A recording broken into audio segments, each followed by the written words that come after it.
Mais comme là, il y a plein de super-héros dans la salle. Voilà. Moi, je peux vous dire que demain, s'il y a une guerre nucléaire, pour nous, c'est les vacances. Et évidemment, toute notre vie, ça a été un putain de stage de survie. On est hyper préparés. Il n'y a qu'à voir ce qui se passe là pendant les grèves. Je veux dire, ça y est, il y a 2-3 bus qui circulent pas, tout le monde hurle en disant la France est paralysée. Paralysée, c'était vraiment le bon mot qu'il fallait choisir.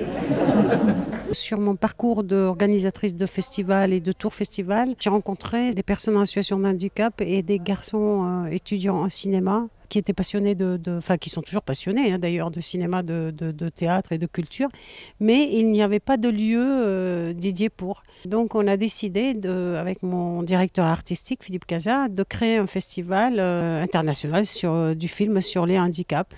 Et voilà, et aujourd'hui, eh bien, on est là et il y a une remise des prix qui a été faite. Qu'est-ce que vous attendez de ce festival? C'est une mise en lumière, c'est plein de choses? Ce que j'attends de ce festival, moi j'aimerais bien qu'il n'existe plus.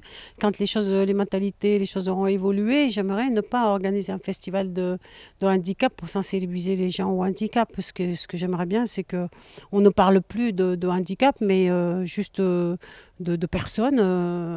Enfin, voilà. Alors, le petit pitch, c'est un patient qui est accueilli dans un centre d'accueil thérapeutique à temps partiel, qui est fan de cinéma, qui rencontre son copain et qui lui dit « j'ai rêvé de faire un film ».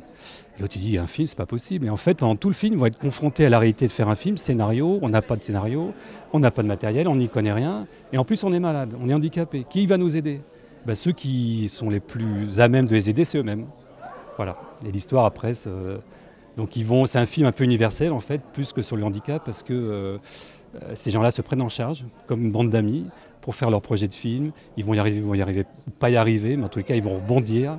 Et on a fait une fin ouverte pour montrer que l'espoir persiste, quoi. Quand j'ai rencontré ces gens avec qui je travaille, qui sont handicapés psychiques, qui n'ont pas de déficience intellectuelle, ils ont eu des idées complètement folles. Il a fallu les restreindre dans ces idées par rapport au film, par rapport au tournage. Il y a plein de scènes, notamment une scène éventuellement en tutu, etc., que je me suis dit on va pas les faire, mais j'ai passé des moments tellement barrés avec eux que je me suis dit voilà, il faut aller jusqu'au bout. Donc le film au début devait faire 10-15 minutes, on est arrivé à 1h15 tellement c'était un grand plaisir de tourner, quoi. Ces gens sont pris en charge par des équipes. Moi quand je suis retourné il y a 9 ans dans la fonction publique auprès des soignants, infirmières, ergothérapeutes, médecins, ce qui m'a bluffé c'est l'engagement, ce que je disais tout à l'heure, l'engagement des soignants.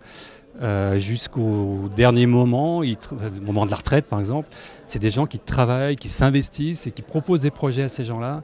Et ça, je trouve ça admirable, quoi. Ce qui m'a donné envie, moi, de continuer aussi. Le monde de la santé, des soignants est pas mal confronté à cette notion de rentabilité. On nous demande de la rentabilité, on nous demande des rapports d'activité, on nous demande du chiffre. Mais nous, on ne fait pas de chiffre, on peut faire du 1 à 1, un soignant, un patient. Et c'est une façon hyper forte de soigner les gens. Et ça coûte beaucoup moins cher à la sécurité sociale. Hein. Parce que nous, le film, on l'a fait avec des bouts de ficelle, ça ne coûtait rien à personne. À nous, ça nous a coûté pas coûté, mais ça nous a demandé du temps, de l'investissement. Et au niveau, alors la rentabilité, elle est au niveau de l'impact. Les médecins nous disent, au niveau clinique, ils ont évolué en 1 an et demi, mais c'est fabuleux. Et ils nous disent, mais c'est incroyable. Donc ça, c'est aussi de la rentabilité directe. Loin des chiffres. Très loin des chiffres, voilà. On est dans la réalité, en fait.